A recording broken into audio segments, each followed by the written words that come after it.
Princess Diana's final years were marked by a profound sense of isolation, a stark contrast to the public life of glamour and attention that had defined much of her earlier existence. Despite being one of the most famous women in the world, Diana found herself increasingly cut off from the very circles she once navigated with grace and charm. This isolation was not simply physical but emotional and psychological, shaped by a complex interplay of personal struggles, media pressure, and fractured relationships within the royal family. Following her separation and eventual divorce from Prince Charles, Diana's life underwent a dramatic transformation. Freed from the constraints of royal protocol, she sought to build a new identity and purpose, dedicating herself to humanitarian causes and charitable work. However, this newfound independence came at a cost. The royal family, wary of her growing popularity and unpredictable media presence, distanced themselves from her, leaving Diana to navigate a world where she was both celebrated and scrutinized. This distance was felt keenly by Diana, who was accustomed to being surrounded by staff, advisors, and family members within the palace walls. The media's relentless attention played a crucial role in deepening Diana's sense of isolation. Paparazzi followed her everywhere, invading her privacy and often portraying her in a sensationalized and sometimes unfair light.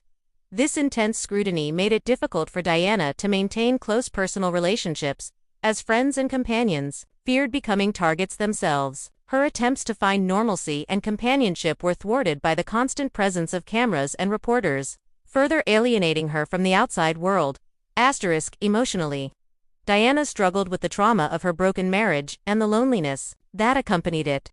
The royal protocols that once dictated her every move now felt like chains, but stepping outside them left her vulnerable and exposed.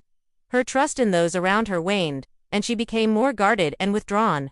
The isolation was compounded by the complex dynamics of her relationship with Prince Charles and the royal family, which remained strained and distant despite their shared children and public appearances.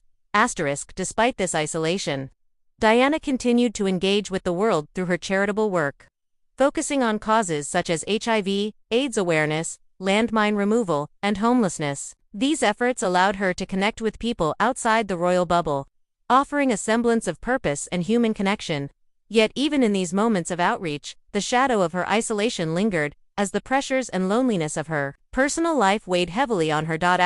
In the end, Princess Diana's isolation was a tragic reflection of the complexities of her position, caught between public adoration and private pain, royal expectations and personal freedom. Her final years, lived largely apart from the royal family and in the glare of the world's gaze, underscore the profound costs of fame and the enduring struggle to find connection and peace amidst relentless scrutiny.